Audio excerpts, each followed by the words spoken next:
अब विश्वामित्र जी तपस्या करने गए तो मेनका के साथ में उनका एक गंधर्व विवाह हुआ।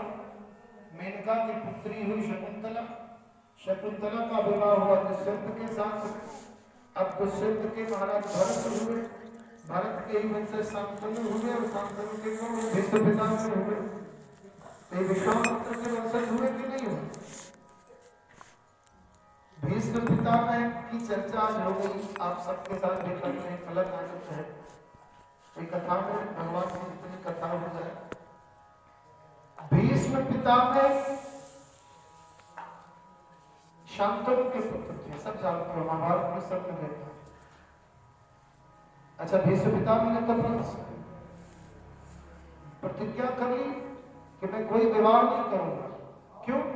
क्योंकि पिता मेरे सत्यवती को चाहते हैं और सत्यवती के पिता ने वचन दिया था। तो भीष्म पितामह ने कहा कि मैं पिताजी को दुख नहीं देना चाहता, इसलिए मैं विवाह ही नहीं करूंगा। संतान ही नहीं होगी तो राज्य का प्रश्न ही नहीं है। अच्छा, माता के स्वरूप में ही देखते थे। जब सत्यवती आई तो सत्यवती के भी दो पुत्र हो गए, चित्रवीर और विचित्रवीर। अच्छा, कालांतर में शांतनु महाराज परम धाम को चले गए। अब जिम्मेदारी आ गई किसके ऊपर? भीष्म पितामह के।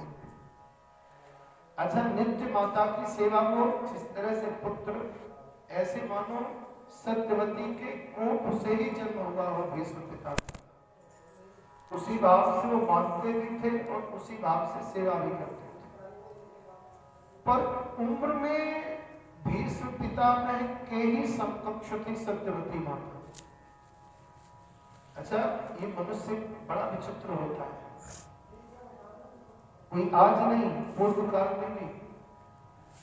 अब विचित्रवीर को अब चूंकि सेवा करते, जब सेवा हो जाती तो आकर के विश्राम करते।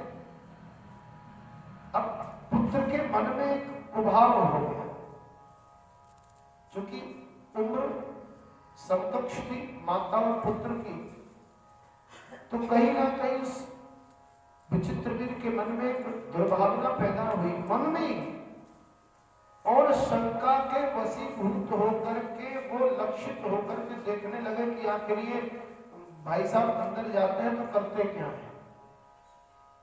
तो भीष्म पितामह माता की सेवा करके, चरण सेवा करके अब उनको नींद आ गई तो उनका ये जो आंचल है वो गिर गया। तो चूंकि स्त्री शरीर था, स्पर्श न करने का प्रतिज्ञा करी थी, तो उन्होंने अपने दांतों से उस आंचल को उठा करके और मां के शरीर पर डाल दिया।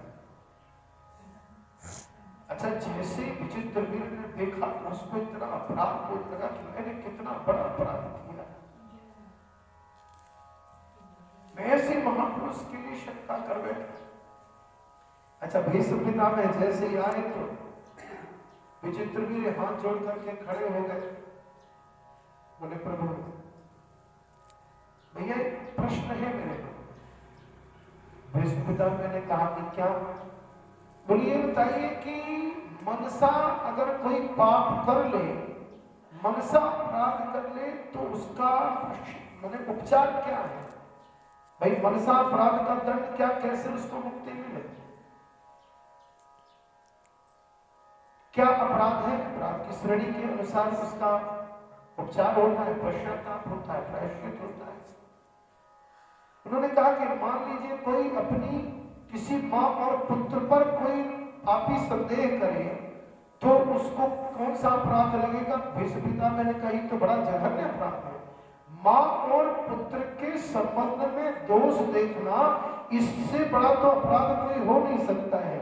तो उनने पूछा कि इसका विधान क्या है, इसका दंड क्या होता है? बोले, या तो वो गाय के कंडे में अपने आप को रख करके अग्नि लगा ले, बच जाए तो ठीक है, नहीं बचे तो शरीर को छोड़ दे।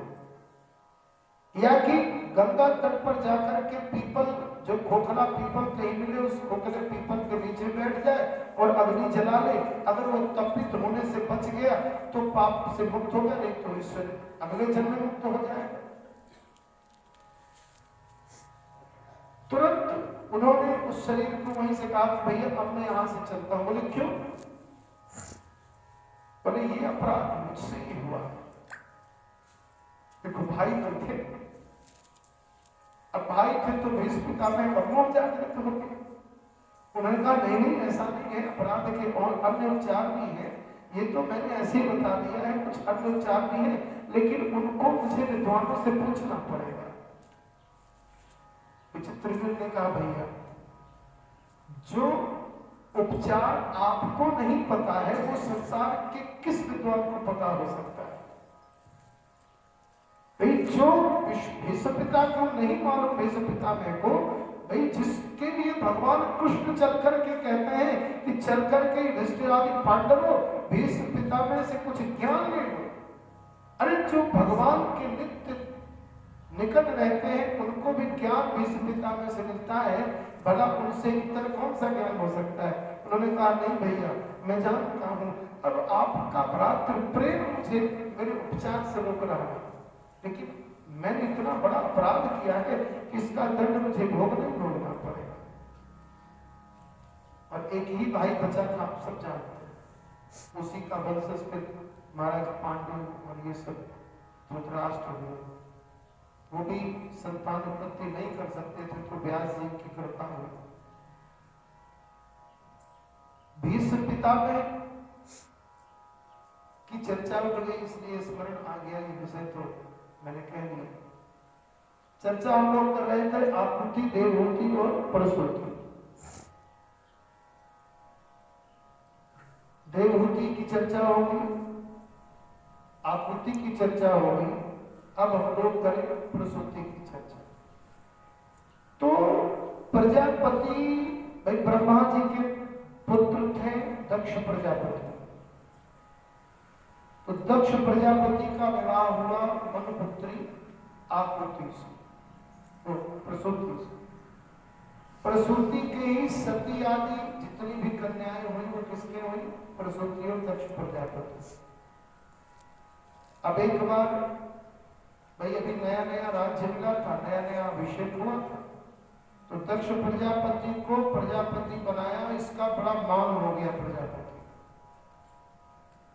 ब्रह्मा जी की सभा में गए, ब्रह्मा जी की सभा में गए तो सारे लोग उठ के खड़े हो गए, लेकिन भगवान भोलेनाथ अब राम नाम के जाप में लगे, आंख बंद करके ध्यान में है तो ध्यान में नहीं आया कि ससुर जी का पदार्पण हो गया।